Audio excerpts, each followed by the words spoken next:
সরকারি ত্রাণ সামগ্রী মজুত করে রাখা হয়েছে বেআইনিভাবে। ফের সাগরে উঠল একই অভিযোগ। তৃণমূল কর্মীর দোকান থেকে প্রচুর সরকারি ত্রাণ সামগ্রী উদ্ধার হয়েছে।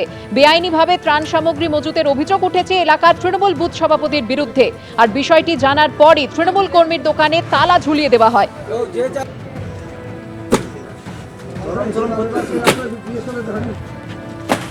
আর ওরা চাইছিল তাই তারপরে দাবি দিয়েছিল ওরা এই মালগুলো কারা রেখেছিল?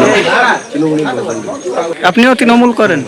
দেওয়া হয়েছিল, তারপরে এই নির্বাচন ঘোষণা হওয়ার ফলে আর দেয়নি, পরে দেবে বলছিল আর দেয়নি। ওই যে দোকানটা বন্ধ ছিল, তারপরে এই দোকান খুলে এই মালগুলো তারা নিচ্ছে। উন্নয়নটা হয়েছে একমাত্র তৃণমূল নেতাদের বাড়িতে বাড়িতে স্টক হয়েছে। এই যে এসডিবি মানে সুন্দরবন ডেভেলপমেন্ট বোর্ড প্রত্যেক বছর মাছ দিত চারাপোনা, তার সঙ্গে তাদের খাবার, চুন এবং এসি নেট, কখনো আবার ছিল ত্রিপল ছিল। প্রত্যেকটা জায়গাতে সাধারণ মানুষকে দেওয়া হয়নি, অবৈধভাবে একটা জায়গাতে গুদাম করা হয়েছে। ভোটের আগে মানুষকে এগুলো দিয়ে ভোট নেওয়ার জন্য চক্রান্ত করেছে। আজকে সাধারণ মানুষ রামকরচর অঞ্চল থেকে এই স্টকগুলোকে ধরেছে। আমি বলবো যে বিগত সময়ে তৃণমূল কংগ্রেসের সরকার এভাবে সাধারণ মানুষের সমস্ত রকম দিক থেকে তাদের খাবার, সে মাছের খাবার হোক আর মানুষের খাবার হোক, সবগুলোকে কেড়ে নিয়ে তারা নিজেরাই বিক্রি করে সংসার চালাবে। আপনাদের শোনালাম তৃণমূল এবং বিজেপির বক্তব্য। এবার শুনুন স্থানীয় বাসিন্দারা কি বলছেন। ওটাতে মাল রেখেছে মজুত করে। আমরা চাইছি বুথ সভাপতি, তৃণমূলের যে বুথ সভাপতি ছিল, ওনার কিছুটা শাস্তি হোক, আপাতত শিক্ষা পাক। এগুলো সাধারণ মানুষের কাছে পৌঁছে যাওয়ার কথা। ওরা চাইছিল যে আমরা এগুলো আত্মসাৎ করব, আমরা নিজেরাই আত্মসাৎ করব, যার জন্য ওরা রেখে দিয়েছে ঘরের মধ্যে। বুথ সভাপতি ছিল দেবাশিস মাইতি। এগুলো বের হয়েছে, বিডিও সাহেবের কাছে যাবে, সরকারি মাল সরকারি ঘরে চলে যাবে। এ নিয়ে কথা বলে নেব আমাদের প্রতিনিধি গৌতম মণ্ডলের সঙ্গে। গৌতম, এই তৃণমূলের বুথ সভাপতি, তার দোকান থেকে ঠিক কি কি উদ্ধার হয়েছে এবং জনগণের জন্য আসা ত্রাণ সামগ্রী তিনি কেন এভাবে বেআইনিভাবে মজুত করলেন? একদম দেখো সুপর্ণা, এটা সাগরের রামকরচর যে পঞ্চায়েত রয়েছে সেখানকার 65 নম্বর বুথের ঘটনা। এটা গত 4 মে যখন নির্বাচনের ফল প্রকাশ হয়, তখন থেকেই কিন্তু এই যে দেবাশিস মাইতি, এই বুথের তৃণমূল সভাপতি, বুথ সভাপতি, তিনি এই ত্রাণ সামগ্রীগুলো এই ভূপতি মাইতি নামে এক ব্যক্তির দোকান আছে, সেই দোকানের মধ্যে মজুত করে রাখা ছিল। সেইটা তারপরে গত 4 মে থেকে এটা তালাবন্ধ অবস্থায় ছিল। গতকাল স্থানীয় বাসিন্দারা এবং বিজেপি কর্মী সমর্থকরা আবার জড়ো হন এবং তারপরে সেই তালা খোলার পর দেখা যায় যে প্রচুর ত্রাণ সামগ্রী, সরকারি ত্রাণ সামগ্রী, যেগুলো সাধারণ মানুষের কৃষকদের মধ্যে বিলি বন্টনের জন্য দেওয়া হয় বিভিন্ন সরকারি প্রশাসনিক ভবন থেকে, সেইগুলো একদম ব্যক্তিগত স্তরে সেগুলো তৃণমূলের বুথ সভাপতি তিনি কি করলেন, একজন তৃণমূল কর্মীর দোকানের মধ্যে মজুদ রেখেছিলেন। প্রশ্নটা এই জায়গাটায়, শুধু গতকাল রামকরচরের ঘটনা নয়, নির্বাচনের ফল প্রকাশের পর আমরা দেখলাম সাগরের 3 থেকে 4 জায়গায়, সেটা রুদ্রনগরে হয়েছে, সেটা মুড়িগঙ্গা 2 গ্রাম পঞ্চায়েতে হয়েছে, এখন রামকরচরে হয়েছে। এই যে এলাকায় এলাকায় প্রচুর পরিমাণে ত্রাণ সামগ্রী, ত্রিপল, মাছের খাবার, পানের বড় যে চর, সমস্ত, তারপরে কৃষি বীজ, কৃষি সামগ্রী, এইগুলো প্রচুর পরিমাণে তৃণমূল নেতারা তারাই রেখে দিয়েছে, বিভিন্ন জায়গায় মজুত করে রেখে দিয়েছে। সরকারের এই জায়গাটায় তৎকালীন প্রশাসনের যে যারা ছিলেন দায়িত্বে, বিডিও অফিস এবং অন্যান্য জায়গায় যারা দায়িত্বে ছিলেন, তাদের কিন্তু ভূমিকা নিয়ে বড়সড় প্রশ্নচিহ্ন উঠে গিয়েছে ইতিমধ্যে। কারণ যে সমস্ত ত্রাণ সামগ্রী পঞ্চায়েত এবং বিডিও অফিস থেকে সাধারণ উপভোক্তাদেরকে বন্টন করার কথা, সেটা কি করে তৃণমূল নেতা এবং কর্মীদের বাড়িতে চলে গেল, সেটা কিভাবে দেওয়া হতো? তার মানে পুরোটাই সেই সময় বিরোধী বিজেপি যে অভিযোগগুলো করে আসতো যে আমাদের সাধারণ যারা কর্মী সমর্থক আছেন বিজেপি, তাদেরকে গেলে ত্রাণ পাওয়া যায় না, বিডিও অফিসে গেলে ফিরিয়ে দেওয়া হয়, সেই তৃণমূল নেতাদের কাছে পাঠিয়ে দেওয়া হয়। এক শ্রেণীর তৃণমূল নেতা কর্মীরা তারাই এগুলো বিলি বন্টন করেন। এই যে রাজনৈতিক আনুগত্যের যে প্রশ্নটা বারে বারে তৎকালীন তৃণমূল সরকারের আমলে যেটা বিরোধীরা অভিযোগ করতেন যে রাজনৈতিক আনুগত্য না থাকলে কোনো রকম কোনো সরকারি সুযোগ সুবিধা পাওয়া যায় না, আজকে 14 মে ফল প্রকাশের পর কিন্তু সেটা কিন্তু আরো প্রকট হয়ে উঠেছে। একেবারে গৌতম, আমরা সেই ছবিও দেখতে পাচ্ছি কিভাবে বস্তা বস্তা ত্রাণ সামগ্রী বের করা হচ্ছে। ধন্যবাদ তোমাকে গৌতম। বিধানসভা নির্বাচনে অশান্তিতে উস্কানি দেওয়ার অভিযোগে পুলিশের জালে রহরা তৃণমূল নেতা। ধৃত প্রসেনজিৎ সাহা রহড়ার বন্দিপুর পঞ্চায়েতের উপপ্রধান খড়দার তৃণমূল ব্লক সভাপতির পদেও রয়েছেন প্রসেনজিৎ।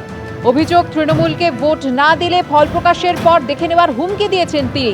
আর ঠিক কি অভিযোগ উঠছে তার বিরুদ্ধে জানবো, কথা বলে নেব আমাদের প্রতিনিধি সমীরণ পালের সঙ্গে। সমীরণ, দেখো সুপর্ণাকে একাধিক অভিযোগ রয়েছে এই প্রসেনজিৎ শাহর বিরুদ্ধে। প্রসেনজিৎ শাহ হচ্ছে খড়দা ব্লক তৃণমূল কংগ্রেসের সভাপতি, তার পাশাপাশি তৃণমূল পরিচালিত বন্দিপুর গ্রাম পঞ্চায়েতের উপপ্রধান। ভোট পরবর্তী সন্ত্রাস, তার পাশাপাশি ভোটের আগে হুমকি দেওয়া, সাধারণ ভোটারদেরকে হুমকি দেওয়া, তাদের মধ্যে একটা সন্ত্রাসের পরিবেশ তৈরি করে। এবং গত পরশু দিনকে রওরা থানা এলাকায় মহিলারা তারা রওরা থানায় গিয়ে বিক্ষোভ দেখায় এবং গ্রেপ্তারের দাবি তোলে প্রসেনজিৎ শাহ। তার পরপরই গতকাল সকালে প্রসেনজিৎ শাহকে গ্রেপ্তার করে রওরা থানার পুলিশ। তার বিরুদ্ধে পুকুর ভরা, তোলাবাজি, হুমকি, সন্ত্রাস একাধিক অভিযোগ আনা হয় এবং তাকে গতকাল ব্যারাকপুর মহকুমায় পেশ করা হয় এবং বিছানা পাল দিয়ে পুলিশ হেফাজতে জেল হেফাজতে মৃত্যু দিয়েছে। প্রসেনজিৎ শাহ গত কয়েক মাস আগে খড়দা ব্লক তৃণমূল কংগ্রেসের সভাপতি নির্বাচিত হয়েছিল এবং তারপরে খড়দার বিভিন্ন এলাকায় তার বিরুদ্ধে কুকুর ভরাটের একাধিক অভিযোগ রয়েছে এবং তোলাবাজির অভিযোগ রয়েছে। তার পাশাপাশি এলাকার মহিলাদের সঙ্গে অভব্য আচরণ, এলাকায় সন্ত্রাসের পরিবেশ তৈরির অভিযোগ রয়েছে এবং সেই অভিযোগে এলাকার সাধারণ মানুষ অতিষ্ঠ এবং সেই মর্মে পুলিশের কাছে অভিযোগ জমা পড়ে। অভিযোগ পেয়েই রওরা থানার পুলিশ গতকাল সকালে তাকে গ্রেপ্তার করে আদালতে পাঠায় এবং ব্যারাকপুর মহকুমা আদালত তাকে 5 দিনের জেল হেফাজতে নির্দেশ দিয়েছে। ধন্যবাদ সমীরণ। অন্যদিকে বীরভূমের মোহাম্মদ বাজারে তৃণমূলের 2 ব্লক সভাপতিকে গ্রেফতার করেছে পুলিশ। তাদের বিরুদ্ধে অভিযোগ উঠেছে 2021 সালে ভোট পরবর্তী হিংসা এবং খুনের অভিযোগ। গতকাল উত্তরবঙ্গ থেকে মোহাম্মদ বাজার 1 নম্বর ব্লকের তৃণমূল সভাপতি তাপস সিনহাকে গ্রেফতার করা হয়। সেই সঙ্গে গ্রেফতার করা হয় কালীপ্রসাদ বন্দ্যোপাধ্যায়কেও। বিস্তারিত জানবো, কথা বলে নেব আমাদের প্রতিনিধি ভাস্কর মুখোপাধ্যায়ের সঙ্গে। ভাস্কর,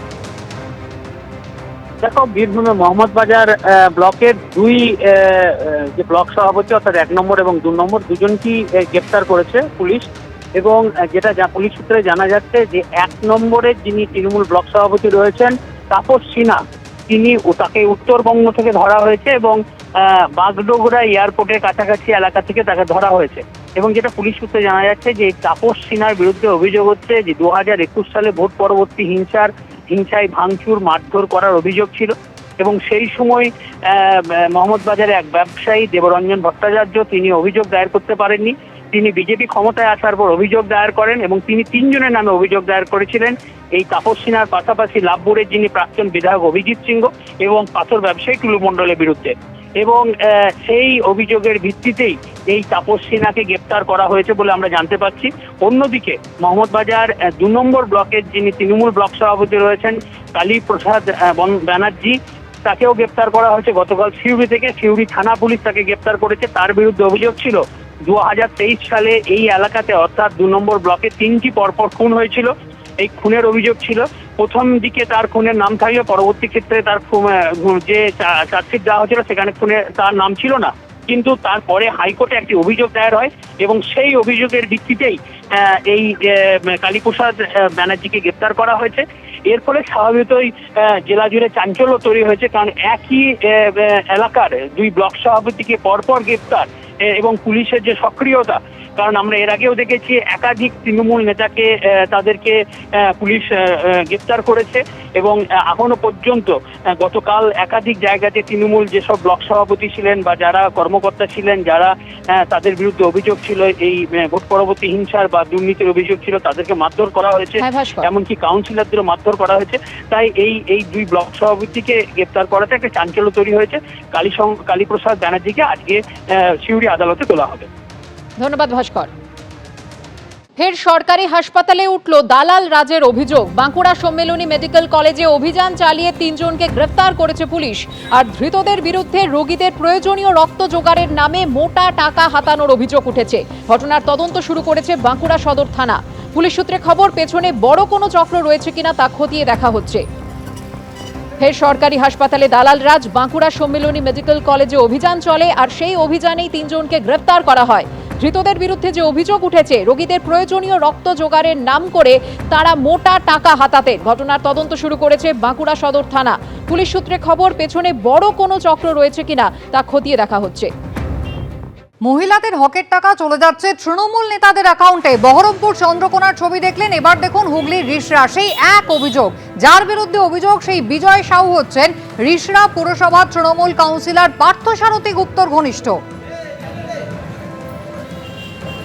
অর্ণব মুখোপাধ্যায় আমাদের প্রতিনিধি রয়েছেন আমাদের সঙ্গে। অর্ণব, এখানেও সেই একই অভিযোগ, একজন মহিলা যার পাওয়ার কথা তার বদলে একজন তৃণমূল নেতা তার ব্যাংক অ্যাকাউন্টে লক্ষ্মীর ভান্ডারের টাকা চলে যাচ্ছে বছরের পর বছর।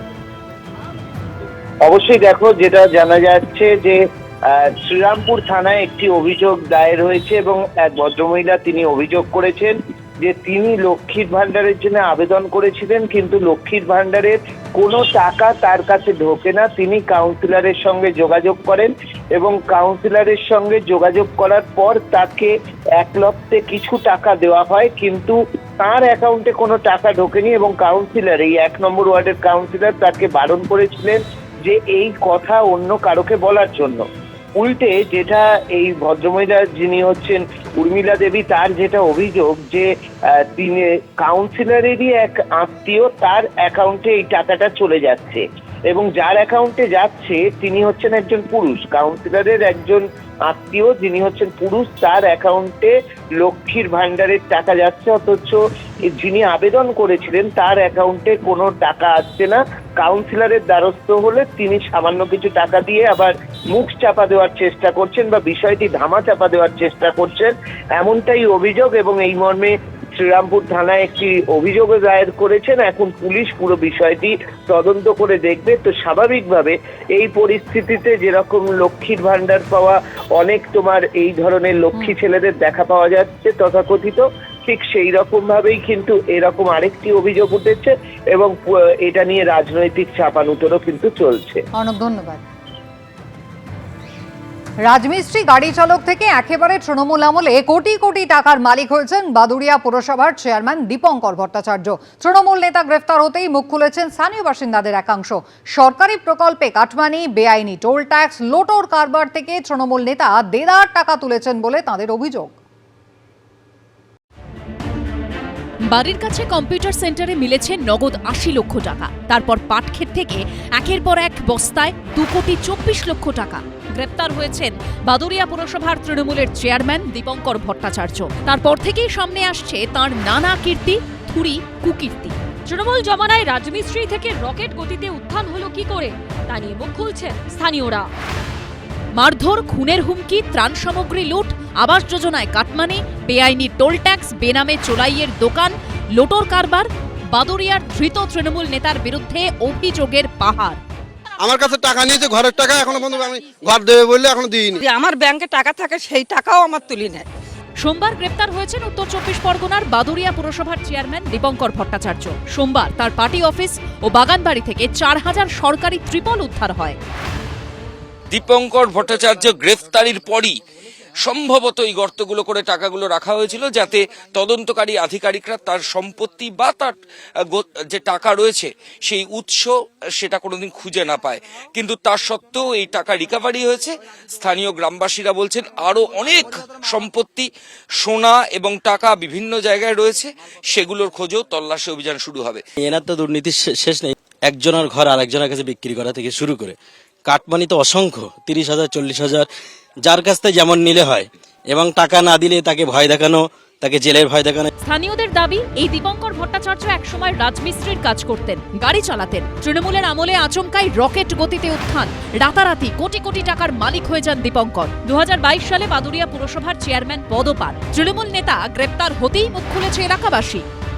ইনি কাউন্সিলরদের নির্দেশ দিতেন যে বেনামে চোলায় মদের দোকান খুলতে, সেখান থেকে টাকা তুলতেন, এবং লোটো কাউন্সিলররা যেসব কাউন্সিলরদের নির্দেশ দিতেন সেসব কাউন্সিলররা বেনামে সেসব লোটো খুলে লোটো চালিয়ে সাধারণ মানুষের টাকা আত্মসাৎ করে এই চেয়ারম্যানকে দিতেন। আশেপাশে যে জমি বিক্রি হতো, সেই জমিগুলোকে যাতে বিক্রি না করতে পারে সেইভাবে প্রথমে চেষ্টা করে আটকে দিয়ে, তারপরে ওর কাছে যখন শরণাপন্ন হয় তখন ওখান থেকে লাখে লাখে টাকা কাটমানি খায়।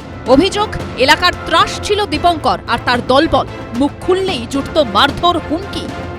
জানালে হুমকি দেয়, চেয়ারম্যানের লোকে যে হুমকি দেয়, আমাদের মার্ডার করে দেবে, মেরে দেবে, এরকম হুমকি দেয়। পুলিশের ভয় থেকে তুলে নিয়ে যাবো। আমরা যেই বলতে যাবো পুলিশ দিয়ে তুলবো, এই ভয়ে আমরা কিছু বলতে পারি না এবং আমাদের কণ্ঠ রোধ করে রেখে দেয় এইভাবে। রাজ্যে পালাবদলের পর সেই একদা দাপুটে দীপঙ্কর এখন শ্রীঘরে। তার আরও কুকীর্তি কি এখনো মাটি চাপা রয়েছে, তা কি সামনে আসবে সেটাই দেখার। ময়ূক ঠাকুর চক্রবর্তীর রিপোর্ট, এবিপি আনন্দ। এবিপি আনন্দ, এগিয়ে থাকে, এগিয়ে রাখে।